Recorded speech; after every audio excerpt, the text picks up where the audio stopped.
Hello friends, welcome back to Padmavathi channel. బయట fancy స్టోర్లలో దొరికే కోన్స్లో కెమికల్స్ వేసి తయారు చేస్తారు కదండి. కొంతమందికి పడకపోతే స్కిన్ మీద ర్యాషెస్ కానీ ఎలర్జీస్ కానీ వస్తాయి కదా. సో ఎటువంటి కెమికల్స్ లేని గోరింటాకుని ఏ విధంగా తయారు చేయాలో మీకు నేను చూపిస్తాను. ఇది ఫెస్టివల్స్ అప్పుడు కానీ ఫంక్షన్స్ అప్పుడు కానీ మనం ట్రెడిషనల్గా రెడీ అవ్వాలనుకున్నప్పుడు ఇన్స్టెంట్గా 10 మినిట్స్లో రెడీ చేసుకొని పెట్టుకోవచ్చండి. మన ఇంట్లో మనకి అందుబాటులో ఉండే షుగరు, వాము, కుంకుమ పదార్థాలతో ఇది చాలా ఈజీగా తయారు చేసేసుకోవచ్చు.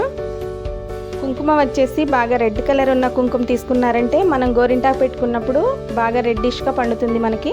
ఫ్రెండ్స్, ఇది తయారు చేయడం కోసం 2 స్పూన్స్ షుగర్ని ఒక బౌల్లో వేసుకున్నాను. అలాగే ఒక 2 స్పూన్స్ వాముని కూడా వేసుకుంటున్నాను. నేను ఇక్కడ కొంచెమే చేయాలనుకుంటున్నాను, ఒక 2 హ్యాండ్స్కి సరిపోయేంత చేసుకుంటున్నాను నేను.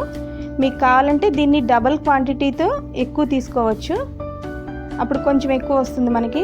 రెండింటిని ఇలా మిక్స్ చేసుకోవాలి. ఫ్రెండ్స్, నేను ఇప్పుడు ఒక పాత స్టీల్ గిన్నెని తీసుకున్నాను. దీంట్లో మధ్యలోకి ఒక ప్రమిదని పెట్టుకున్నాను. చూడండి, ఈ విధంగా పెట్టుకోవాలి. ఇప్పుడు ఈ ప్రమిద చుట్టూతా గిన్నెకి అడుగు భాగాన ఈ విధంగా షుగరు, వాము కలిపి ఉంచుకున్నాం కదా, అది ఇందులో పోసేసేయాలి. ఇది మొత్తం ఒకటే లెవెల్లో ఉండేలాగా ఇలా చదరం చేసుకోవాలి. ఇప్పుడు ఒక చిన్న గిన్నెని తీసుకొని ప్రమిద మీద ఈ విధంగా పైన పెట్టుకోవాలి. మనం తయారు చేసే గోరింటాకు లిక్విడ్ ఈ గిన్నెలో పడుతుందండి. ఇప్పుడు దీన్ని తీసుకెళ్ళి స్టవ్ మీద పెట్టుకోవాలి. ఈ విధంగా పెట్టుకున్న తర్వాత పైన ఒక గిన్నె పెట్టుకోవాలి. ఇక ఇప్పుడు పైన గిన్నెలో 1 గ్లాస్ వాటర్ పోసుకోవాలి. వాటర్ పోసుకున్న తర్వాత స్టవ్ వెలిగించుకొని స్టవ్ని లో ఫ్లేమ్లో పెట్టుకోవాలండి. ఈ గోరింటాకు మొత్తం మనం రెడీ చేసుకోవడానికి 10 మినిట్స్ కన్నా ఎక్కువ మనకు పట్టదు. చాలా ఈజీగా మనం తయారు చేసుకోవచ్చు. పైన గిన్నెలోని వాటర్ హీట్ ఎక్కే కొద్దీ లోపల ఇంకో గిన్నె పెట్టుకున్నాం కదా, ఆ గిన్నెలోకి ఆవిరి డ్రాప్స్ పడతాయండి. ఆ ఆవిరే మనకి గోరింటాకు లిక్విడ్ అండి. ఇప్పుడు గోరింటాకు రెడీ అయిపోయింది.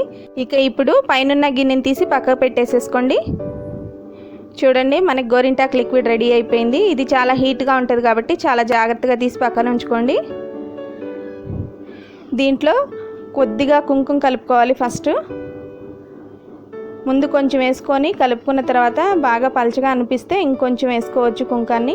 ఈ గోరింటాకుని చాలా టైప్స్లో తయారు చేసుకోవచ్చు అండి. కోకోనట్ షెల్స్తో కానీ బెల్లంతో కూడా తయారు చేసుకోవచ్చు. ఇదే విధంగా జీలకర్ర వేసి తయారు చేసుకోవచ్చు.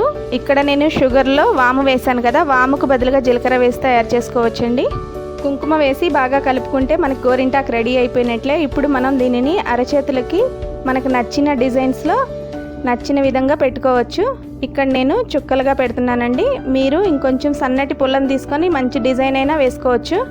10 నుంచి 15 మినిట్స్ ఉంచుకుంటే సరిపోతుందండి. అంతకన్నా ఎక్కువ ఉంచుకున్నారంటే బాగా డార్క్ కలర్ వచ్చేసి అంతగా బాగోదు. ఇది మనం పెట్టుకున్న తర్వాత ఒక 3-4 డేస్ ఉంటుందండి.